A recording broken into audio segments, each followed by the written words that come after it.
నమస్కారం ప్రజలారా, దయచేసి వీడియోను పూర్తిగా చూసి మీ అమూల్యమైన అభిప్రాయాన్ని తప్పకుండా కామెంట్ రూపంలో అయితే తెలియజేయండి. ఎందుకంటే మనం అన్నను ప్రధాని చేయాలనుకోవడం, అదేవిధంగా చూసుకుంటే మనం రాష్ట్రంలోనే ఈ విధంగా క్రెడిట్ చోరీలు, ఈ విధంగా మనం తెచ్చినట్టు కూటమి ప్రభుత్వం మేము తెచ్చింది అన్న టెంకాయ కొట్టినట్టుకి కూడా మేంగిని అని చెప్పి కూటమి ప్రభుత్వం అంటుంది. కాబట్టి ఒక రాష్ట్రంలోనే ఏంటంటే ఇంకా దేశవ్యాప్తంగా ప్రధాని చేయాలంటే మనకి ఎంత క్రెడిట్ ఉండాలా, ఈ యొక్క క్రెడిట్లన్నీ కూడా ఉంటే ప్రధానమంత్రి అయ్యేదానికి అర్హులైతాడా కాదా అనేది కూడా మీ అమూల్యమైన అభిప్రాయాన్ని తప్పకుండా కామెంట్ రూపంలో తెలియజేయండి. ఇక వీడియో లేకపోయినట్టయితే మన అన్న క్రెడిట్ గురించి మాట్లాడుకుందాం.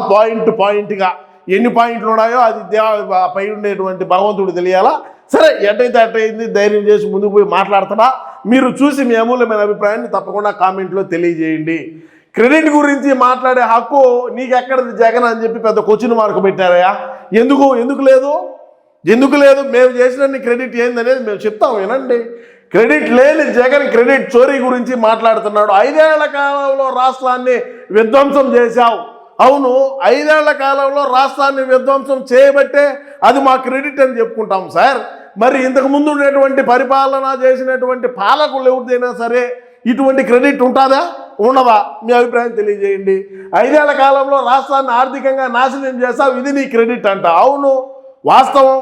5 ఏళ్ల కాలం కాదు, 30 సంవత్సరాల పాటు అధికారంలో ఉంటే రాష్ట్రాన్ని పక్క రాష్ట్రానికి అమ్మైనా సరే పోలవరాన్ని పూర్తి చేసిండు. రాష్ట్రాన్ని పక్క రాష్ట్రానికి అమ్మైనా సరే రాజధాని కట్టుండు, 3 రాజధానులు. మీరు అవకాశం ఇలా మాకు రాష్ట్రంలో ఉండేటువంటి ప్రజానీకం అవకాశం ఎక్కడ కూడా ఇలా. అదేవిధంగా 5 ఏళ్ల కాలంలో రాష్ట్రం నుంచి సాఫ్ట్వేర్ మొదలుకొని అండర్వేర్ కంపెనీలను కూడా పారిపోయేలా చేశావు. బరాబర్ చేస్తాం, ఎందుకు చేయము? మా కప్పం కట్టుకుంటా ఉంటే యాడుంటారు, యాడ్ నుంచి వస్తారు వాళ్ళు, ఈడేమి పెట్టుబడి పెట్టొద్దా, ఈడేమి కంపెనీ నడవద్దా, ఈడేమి మ్యానుఫ్యాక్చరింగ్ చేయొద్దా, మరి మాకు ఇద్దా? కప్పం కడితేనే కదా. అదేవిధంగా చూసుకుంటే 5 ఏళ్ల కాలంలో రాష్ట్రంలో భూములను చెరబట్టావంట. ఓయమ్మ బ్రహ్మాండంగా ఏమవుతుంది? మా పాస్బుక్ల మీద మా బొమ్మ వేసుకున్నాము, సరిహద్దు రాళ్ళ మీద మా బొమ్మ వేసుకున్నాము. మేము అధికారంలోకి కూర్చుంటే ఆ బొమ్మ నాదేను, ఆ బుక్ నాదేను అని చెప్పుకుంటాము. ఎవడు అగసాట్లోడిది, అధికారంలో మేము ఉన్నాం, ఎవడేం చేస్తాడు? అదేవిధంగా 5 ఏళ్ల కాలంలో నాణ్యత లేని మద్యం సరఫరా చేసి ప్రాణాలను హరించావు, ఇది నీ క్రెడిట్. మరి డబ్బు సంపాదించుకోవాలా? సంపూర్ణ మద్యపాన నిషేధం చేసిన తర్వాతనే ఓట్లు అడుగుతానన్నాం. మేము అధికారంలోకి వచ్చేదానికి అదే నినాదం వాడినాం, వచ్చినాం అధికారంలోకి. స్పిరిట్ అమ్మి 10 రూపాయలు డబ్బు సంపాదించుకున్నాం.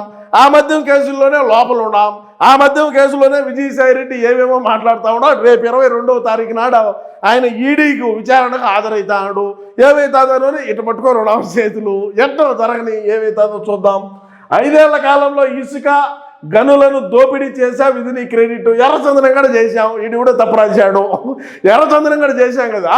5 ఏళ్ల కాలంలో ఇసుక మైనింగు, ఎర్రచందనం అక్రమ రవాణా, గంజాయిని కేర్ ఆఫ్ అడ్రస్గా మార్చినాం, అది మా క్రెడిట్, మా జగనన్న క్రెడిట్. అది మనం ఎక్కడైనా సరే భారతదేశంలో ఎక్కడ గంజాయి పట్టుబడినా కూడా ఇది ఎక్కడి నుంచి వచ్చిందంటే వైజాగ్ని కేంద్రంగా మార్చినాం. మీకు దమ్ము ధైర్యం ఉంటే మీరు మార్చండి, వైజాగ్ని కేంద్రంగా మీరు మార్చండి. ఏమయ్యా, మీరు మార్చరు, మార్చిన వాళ్ళు ఇంకేందేందో మాడతారు. మరి దేశంలో ఆడ గంజాయి పట్టుబడినా ఎక్కడ దొరికిందంటే వైజాగ్. అంటే ఎంత గొప్ప, ఎంత హోదా అది. మన రాష్ట్రం నుంచి దేశానికి సరఫరా చేస్తున్నామంటే అది హోదానే కదా సార్, అది హోదా కదా. మీకు చేయండి, మీరు చేయండి, దమ్ముంటే. కూటమి ప్రభుత్వం అధికారంలో ఉండదు కదా. మరి చంద్రబాబు నాయుడు గారికి ఆ దమ్ము ఉండదా? లేదు. హోంమంత్రి గారికి ఉండదా? లేదు. డిప్యూటీ సీఎం పవన్ కళ్యాణ్ గారికి ఉండదా? లేదు. మరి మా జగనన్నకు ఆ దమ్ము ఉంటే కదా దేశవ్యాప్తంగా గంజాయిని సరఫరా చేశాడు. మీరు చేయరు, మమ్మల్ని చేస్తే మీరు ఈ విధంగా మాట్లాడితే మేమేం చేయాలా? 5 ఏళ్ల కాలంలో హత్యా రాజకీయాలు చేసినాం, ఇది నీ క్రెడిట్ అంట. 5 ఏళ్ల కాలంలో కాదు, ముఖ్యమంత్రి అయ్యేదానికి బాబాయిని హత్య చేసే కదా వచ్చింది. ఎవడు చేశాడనే విషయాన్ని పక్కన పెడితే బాబాయిని శవం అడ్డం పెట్టుకొని అది బాబాయ్ హత్యే కదా. మరి ఆయన్ని అడ్డం పెట్టుకొని పైకి వచ్చిన వాళ్ళు మాకేం ఇది పెద్ద లెక్క కాదులే. 5 ఏళ్ల కాలంలో మాస్క్ అడిగిన డాక్టర్ సుధాకర్ను చనిపోయేలా చేశావు. డ్రైవర్ సుబ్రహ్మణ్యం వంటి వారిని చంపి డోర్ డెలివరీ చేయించావు, ఇది నీ క్రెడిట్. వాడికి మళ్ళీ బెయిల్ తీయించినాం. ఎవడైతే ఎమ్మెల్సీ అనంతబాబు ఉన్నాడో ఆ ఎమ్మెల్సీ అనంతబాబుకు మళ్ళీ బెయిల్ తీయించి పక్కన కుర్చీ చేసుకొని కూర్చొని పెట్టినటువంటి క్రెడిట్ మా వాడిది, మా పులివెందుల పులి. ఒక దళిత డాక్టర్ మాస్కులు అడిగినాడు కరోనా సమయంలో, మాస్కులు ఇలా మాకే ఎదురు తిరిగి మాట్లాడతావా అని ఆ కథం ఓం నమ శివాయ ఏమైందో అందరూ చూశారు. అదేవిధంగా 5 ఏళ్ల కాలంలో హిందూ మతం మీద దాడి చేసావు, ఇది నీ క్రెడిట్ అంట. 5 ఏళ్ల కాలంలో హిందూ దేవాలయాల మీద దాడులు చేసినాం, హిందువుల మీద దాడి చేశాం.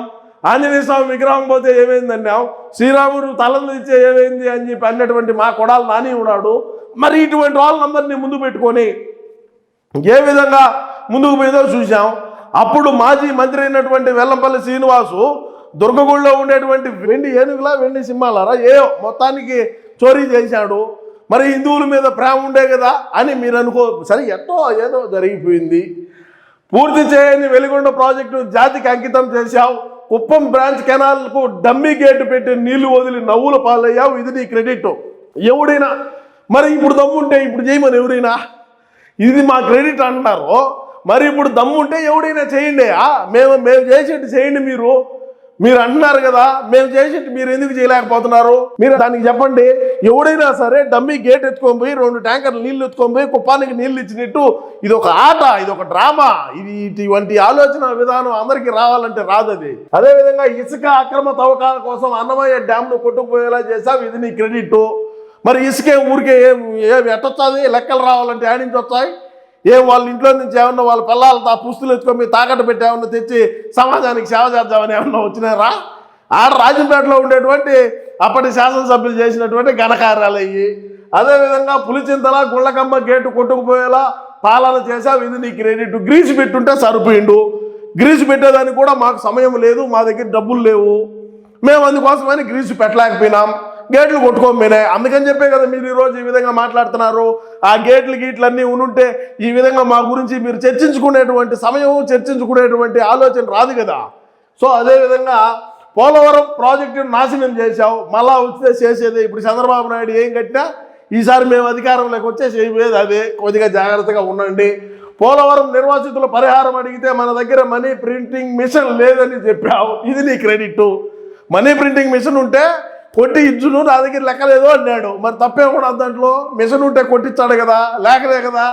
అది కూడా పెద్ద తప్పేనా? అదేవిధంగా రాజధాని లేని రాష్ట్రంగా ఆంధ్రప్రదేశ్ ప్రజలను అవమానాలకు గురయ్యేలా చేసావు. ఇది నీ క్రెడిట్. రాజధాని అన్నం పెడతావా? రాజధాని ఉంటేనేనా కూడు తినేది, లాంటి తినవా?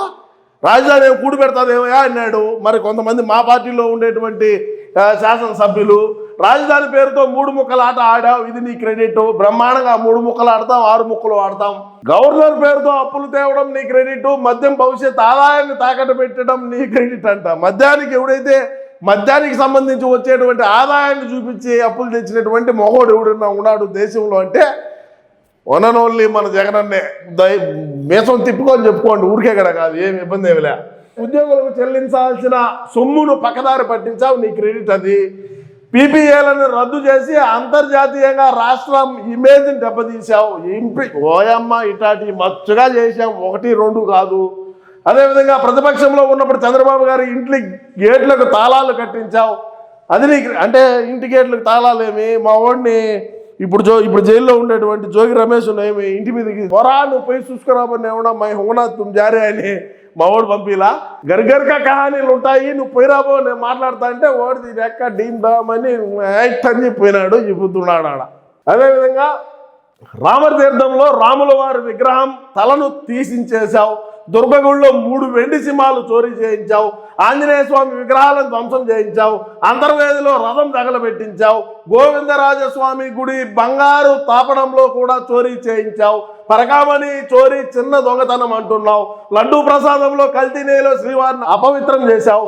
తిరుమల కొండ మీద కుట్రలు పన్నావు. మద్యం బాటిళ్లను వదిలిపెట్టావు. ప్రసాదంలో నత్తలను కలిపి భక్తుల మనోభావాలు దెబ్బతీస్తున్నావు. రవల కొండ మీద కూర్చొని బ్రహ్మంగారు కాలజ్ఞానం రాస్తే ఆ కొండనే తవ్వుకుపోయావు. భోగాపురం ఎయిర్పోర్టు పై బోగస్ మాటలు. ఇదన్నీ మన అన్న క్రెడిటే, ఏం వృంత కాసింత కాదు. మచ్చుగా కూడా ఆయన ముందే చెప్పినా కదా, మళ్ళీ అక్కడ చెప్తాంలే. అదేవిధంగా బాబాయ్ హత్య నీ క్రెడిట్, గులకరాయి నీ క్రెడిట్, కోడి కత్తి నీ క్రెడిట్. నీ తప్పులను సరిదిద్దుకోమని చెప్పినందుకు సొంత పార్టీ ఎంపీనే లాకప్లో వేయించి చిత్రహింసలకు గురి చేశావు. ఇది నీ క్రెడిట్.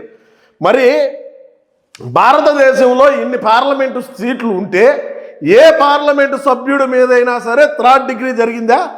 ఏ పార్లమెంటు సభ్యుడినైనా సరే పోలీసులు ఆయన పుట్టినరోజు నాడు ఆయన ఇంట్లో నుంచి పికప్ చేసి చిత్రహింసలు పెట్టినటువంటి చరిత్ర ఏడైనా ఉన్నదా? అదొక మనోడికే దొక్కుతుంది అది. ఎందుకంటే మనోడు పులి కాబట్టి. సర్వే రాళ్ల మీద బొమ్మలు వేయించుకున్నావు, రైతు భూములకు చెందిన పాసు పుస్తకాలపై నీ బొమ్మను వేసుకున్నావు, సొంత పార్టీ కార్యకర్తలను కారు కింద వేసి తొక్కించడం నీ క్రెడిట్, రాజకీయాల్లో ఉన్న మహిళలపై, ప్రత్యర్థి నాయకుల ఇళ్లలో మహిళలపై అశ్లీల అసభ్యకర ప్రచారం చేయించడం నీ క్రెడిట్. ఎందుకంటే సొంత చెల్లి మీద కూడా, సొంత చెల్లి కట్టుకున్నటువంటి చీర మీద కూడా కామెంట్ చేయటం మన అన్న క్రెడిట్ రా. చెప్పుకోండిరా గర్వంగా. తినే అమ్మ జీవితం ఎట్టయితే అట్టయింది. ధైర్యంగా చెప్పుకోండి. ఏమవుతుంది మనోడు ఇటువంటి ఎన్ని చరిత్రలు, మనోడు చరిత్ర తిరగ రాసేటువంటి దమ్ ఎవడికైనా ఉంటే కింద కామెంట్ పెట్టి మళ్ళీ మాడదాం. ప్రతి కామెంట్ చదువుతా, ఈ వీడియోకి వచ్చినటువంటి ప్రతి కామెంట్ కూడా చదువుతానని చెప్తున్నా. అదేవిధంగా తన అక్కను ఎందుకు వేధిస్తున్నారని అడిగిన పాపానికి 10వ తరగతి చదువుతున్న బాలుడిపై పెట్రోల్ పోయించి చంపేయడం నీ క్రెడిట్. మళ్ళా కేసు ఏమైందో ఏమో కథ తెలియదు. నంద్యాలలో అబ్దుల్ సలాం అనే వ్యక్తి, ఓ ముస్లిం, తన కుటుంబంతో సహా రైలు కింద ఆత్మహత్యకు పాల్పడడం నీ క్రెడిట్. పల్నాడులో తోట చంద్రయ్య, కంచెర్ల జాలయ్య, దోమటి విక్రమ్, పురంశెట్టి అంకుల్, ఇబ్రాహీం వంటి టీడీపీ నేతలను దారుణంగా చంపివేయడం నీ క్రెడిట్. మరి ఆ రోజుల్లో అట్లా జరిగింది సార్, ఏం చేద్దాం. ప్రొద్దుటూరులో బీసీ నేత నందం సుబ్బయ్యను చంపేయడం నీ క్రెడిట్. మొత్తంగా 70 మంది తెలుగుదేశం పార్టీ కార్యకర్తలను చంపేయడం నీ క్రెడిట్. నీ విలాసాల కోసం 500 కోట్ల రూపాయలతో రుషికొండ ప్యాలెస్ కట్టుకోవడం నీ క్రెడిట్. ఎస్సీ నేతలు నీ గడపలోకి అడుగు పెట్టనీయకపోవడం నీ క్రెడిట్. ఎస్సీలకు శిరోముండం చేయించడం నీ క్రెడిట్. బూతులు మాట్లాడటం తప్పు అని చెప్పినందుకు ఆర్యవైశ్యుడైన సుబ్బారావు గుప్తాను చావు బాధించడం నీ క్రెడిట్. పిన్నమ్మ తాలిని తెంపడం నీ క్రెడిట్. సొంత తల్లి చెల్లిని రోడ్డును పడేయడం నీ క్రెడిట్ అని చెప్పి మన జగనన్నని ఈ విధంగా వాల్చుతున్నారే. ఇంకా ఉన్నాయి, ఇంకా పొలం దాచిపెట్టుడా. ఇంకా ప్రధానమంత్రి అయ్యే ముందు రోజు ప్రధానమంత్రి అవుతాడన్న ప్రమాణ స్వీకారం చేస్తాడు. ప్రధానమంత్రి ఎలక్షన్లు అంటే అవి వేరేలే, అవి మళ్ళీ మాట్లాడదాం. అప్పుడు ఉన్నాయి. మీరేం తొందరేం పడద్దు.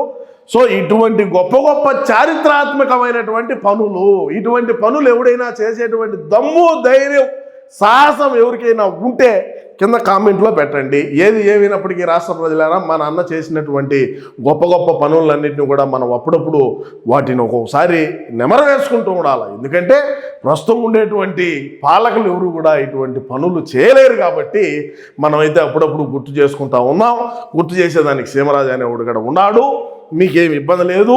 అన్నను ప్రధాని చేసేదాకా నా ఈ పోరాటం ఆగదు. నా ఈ పోరాటంలో మీరందరూ కూడా నాకు తోడుగా ఉంటారని ఆశిస్తూ, ఏది ఏమైనప్పటికీ మన అన్న క్రెడిట్ ఏదైతే ఉండదో ఆ క్రెడిట్కి సంబంధించినటువంటి వివరాలు మనం ఒక్కొక్కటిగా తెలియజేసుకున్నాం కాబట్టి మీ అమూల్యమైన అభిప్రాయాన్ని తప్పకుండా కామెంట్ రూపంలో తెలియజేయండి. నమస్కారం.